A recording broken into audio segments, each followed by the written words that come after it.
Halo calon penghuni surga. Bagaimana kabar kalian? Semoga sehat selalu. Kali ini Mimin akan bawakan film action dari Amerika, yang berjudul Nobody. Rilis pada tahun 2021, yang disutradarai oleh Iliana Schuler. Dibintangi oleh Bob Odenkirk, Connie Nielsen, Alexei Serebriakov dan yang lainnya. Mengisahkan Hart Manshell. Merupakan seorang ayah pada umumnya yang bekerja sebagai akuntan di pabrik milik mertuanya, dan hidup bersama keluarga kecilnya. Ia juga memiliki kehidupan yang membosankan, sering diremehkan dan dianggap sebelah mata oleh orang di sekitarnya. Lalu, pada suatu hari, ia tak sengaja berurusan dengan mafia Rusia yang paling ditakuti. Namun, kita tidak mengetahui rahasia besar apa yang ia simpan dan berada di balik sosok Hart ini. Tidak usah berlama-lama lagi. Siapkan tisu dan sabun kalian. Maaf. Maksud Mimin kopi kalian. Mari kita simak alurnya. Let's go! Di awal film, kita diperlihatkan rutinitas Hart dari hari Senin sampai Jumat yang monoton dan membosankan. Mulai dari berlari pagi, berangkat kerja lalu pulang dan lanjut turun. Membuang sampah, memasak, olahraga, ngopi dan seterusnya. Hubungan dengan istrinya pun terlihat tidak baik-baik saja. Di malam harinya, Hart terbangun karena kebelet ngising. Akan tetapi, ia menyadari ada yang tak beres di rumahnya. Ketika ia mengecek keadaan rumah, tiba-tiba, ia ditodong oleh dua orang perampok bersenjata. Hart membiarkan perampok itu mengambil uang dan arlojinya. Tanpa diduga, anaknya muncul lalu mencekiknya dari belakang. Ketika Hart ingin memukul, ia seketika mengurungkan niat dan menyuruh anaknya melepaskan perampok itu. Lalu membiarkannya pergi. Di sini kita melihat, anaknya sangat kecewa pada Hart. Karena, ia sama sekali tidak memberikan perlawanan. Lalu, polisi pun datang untuk meminta keterangan dari Hart dan keluarga. Polisi itu meremehkan Hart karena tidak melakukan perlawanan apa-apa. Selepas dari kejadian, Hart merasa sangat bersalah dan memilih tidur di sofa. Di pagi hari, anaknya tampak masih kesal terhadap Hart yang membuat suasana menjadi canggung. Lalu, saat hendak berangkat, tetangganya mengolok-olok Hart karena kejadian semalam. Setidaknya Hart bisa memberikan sedikit perlawanan. Di kantor, ia pun diejek oleh adik iparnya karena tidak melawan perampok tersebut. Ia tiba-tiba mengeluarkan pistol dan memberikan kepada Hart untuk melindungi keluarganya. Hart selalu menyimpannya di dalam kulkas. Di sana, mertuanya pun ikut menyinggung kejadian semalam. Dan menanyakan kapan Hart jadi untuk membeli pabriknya. Dikarenakan, ia ingin menikmati masa pensiunnya. Ketika sedang bengong, Hart mencoba mengingat tato yang ada di tangan perampok malam itu. Kemudian, ia masuk ke ruangan. Lalu menyalakan radio jadul.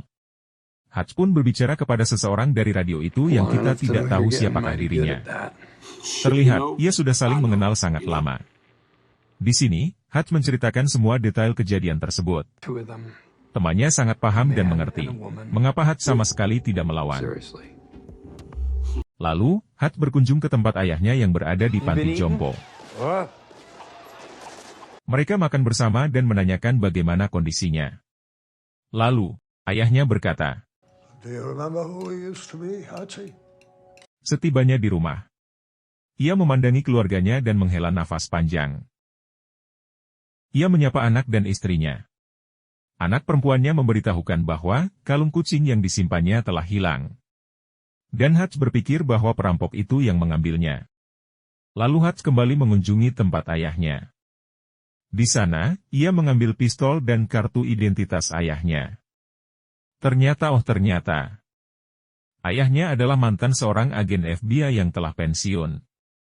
Hart mengatakan pada ayahnya, ada yang harus ia selesaikan.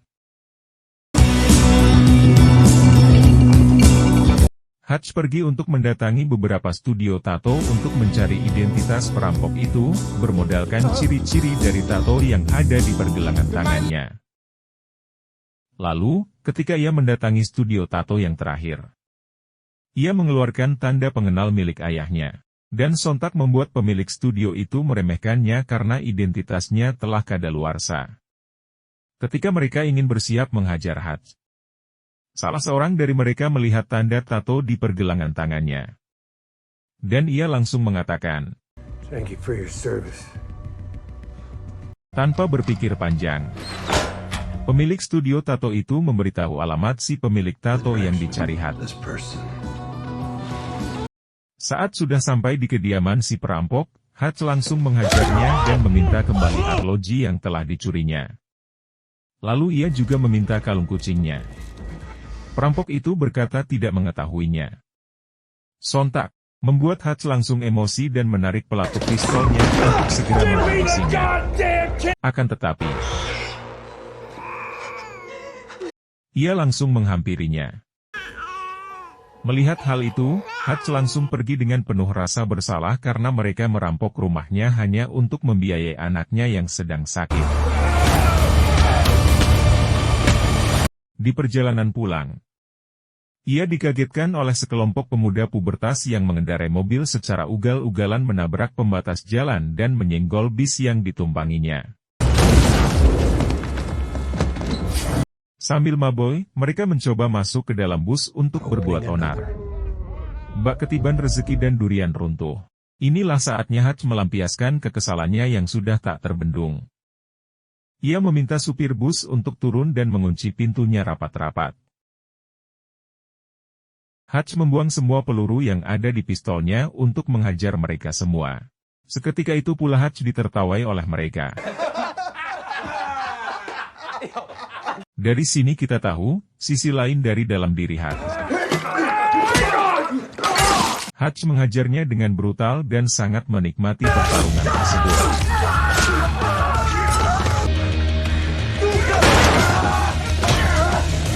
Salah satu dari mereka terlihat kesulitan bernafas. Dan Hutch melakukan hal ini.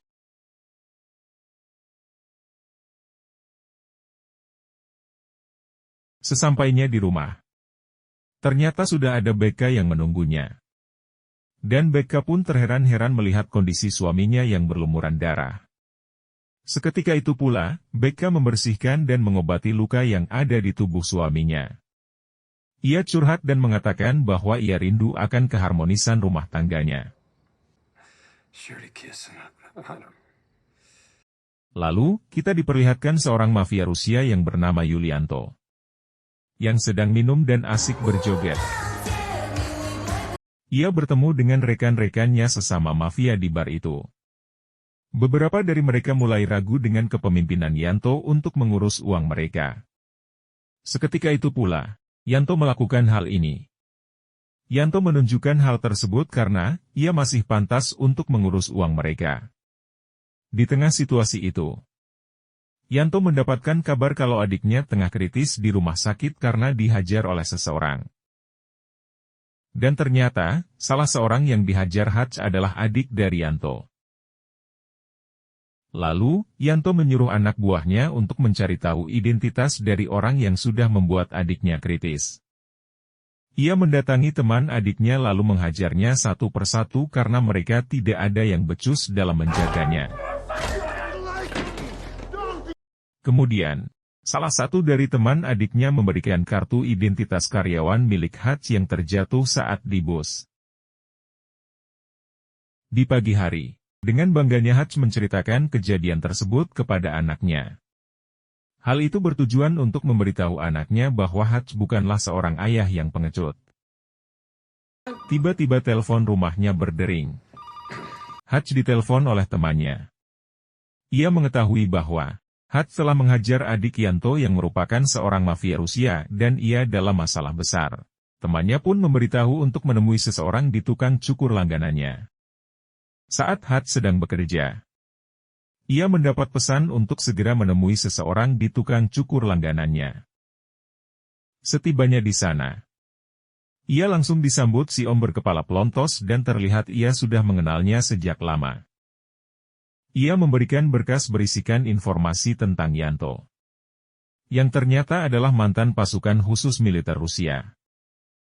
Dan om berkepala pelontos mengatakan bahwa jangan mencari masalah dengannya. Di samping itu pula, Yanto memerintahkan asistennya untuk mencari tahu informasi dan mendapatkan alamat ayahnya. Di sini kita juga diperlihatkan, Yanto sedang memantau tempat penyimpanan uang miliknya yang disebut Obsak. Asistennya pun meminta bantuan kepada temannya di FBI untuk mencari tahu informasi tentang Hutch. Dan setelahnya, ia mengetahui bahwa Hutch bukan orang sembarangan dan asistennya tidak mau mencari masalah kepada Hutch. Seketika itu pula Yanto memerintahkan anak buahnya untuk menangkap Hutch hidup-hidup. Di malam hari, Hutch mulai mendapatkan kepercayaan dan rasa hormat dari keluarganya. Ketika Hutch melihat keluar, anak buah Yanto yang bersenjata lengkap sudah ada di depan rumahnya. Tanpa berpikir panjang, ia menyuruh keluarganya untuk berlindung di tempat rahasia yang ada di bawah tanpa menjelaskan apapun. Hutch langsung mematikan lampu dan bersiap untuk menghadapi semua anak buah Yanto. Satu persatu ia berhasil menghabisi mereka dengan sangat brutal.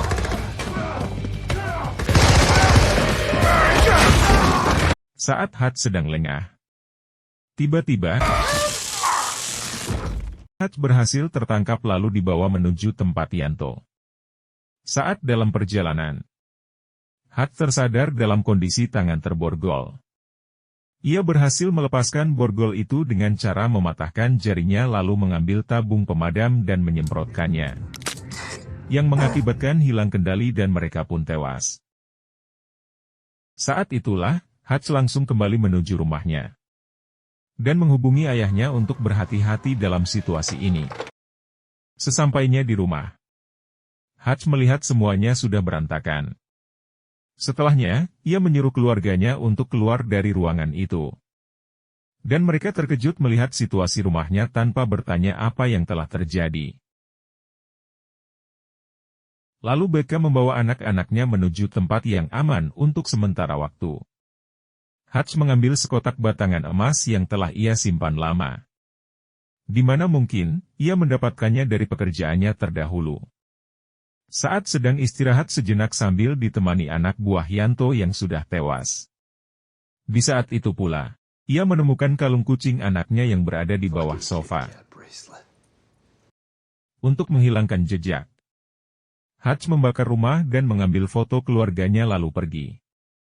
Lalu, ia mencuri mobil tetangganya yang waktu itu meledeknya. Kembali ke ayah Hutch. Ia didatangi anak buah Yanto. Saat akan menembak, tiba-tiba mendengar tembakan itu. Lalu, penjaga panti bergegas mendatangi kamar ayah Hutch. Walau sudah tua, di sini juga kita mengetahui bahwa ayah Hutch bukan orang sembarangan. Hutch menemui adik ipar dan mertuanya lalu memberinya emas 1 tas untuk membeli pabrik mertuanya dan ia pun langsung menyetujuinya saat itu juga. Di sini, Yanto melihat berita tewasnya 3 orang anak buahnya. Lalu, memerintahkan menyiapkan pasukan yang tersisa. Hutch menyiapkan peralatan tempur serta jebakan di dalam pabrik untuk menyambut kedatangan anak buah Yanto. Ketika ia masuk ruangan, ia langsung dimarahi oleh temannya yang mengatakan bahwa ia melakukan kecerobohan karena berurusan dengan Yanto. Hutch berkata bahwa mereka menyerang keluarganya. Dan Hutch sudah merencanakan semuanya sedari awal.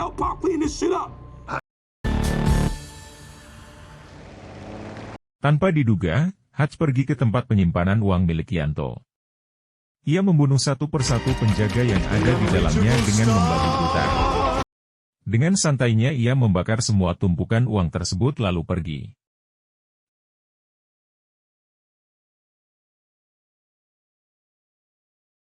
Saat Yanto sedang bernyanyi, betapa terkejutnya ia ketika melihat Hutch sedang makan santuy sambil melihatnya bernyanyi.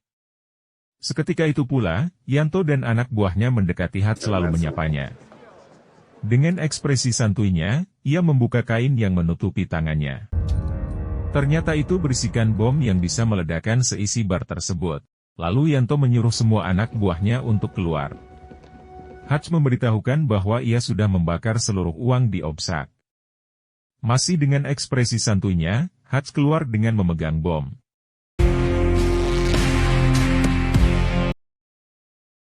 Lalu, Yanto memerintahkan untuk mengejar Hatch. Dengan skill mengemudinya, ia berhasil menghindari tembakan tersebut tanpa mengenai dirinya. Hatch sengaja melakukan hal itu karena ia ingin memancing mereka untuk datang ke pabriknya. Setibanya di pabrik, Hatch langsung ditembaki dan mengenai bahunya.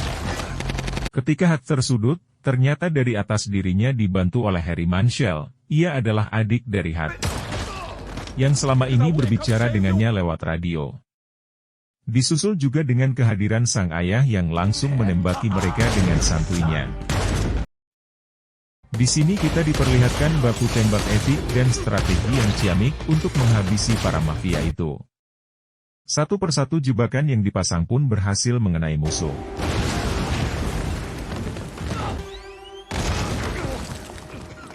Kolaborasi antara ayah dan anak yang kita lihat sungguh sangat epik. Dan seakan seperti mengulang apa yang sudah pernah mereka rasakan. Ketika semua anak buahnya telah dihabisi dan hanya tersisa Yanto. Di situ pula, amunisinya juga habis dan posisi mereka tersudut. Namun bukan Hatch namanya kalau tidak punya cara yang brilian. Ia menempelkan bom ke pintu kaca anti peluru dan meledakannya ke arah Yanto. Seketika itu pula Yanto menang. Dan pertarungan pun selesai.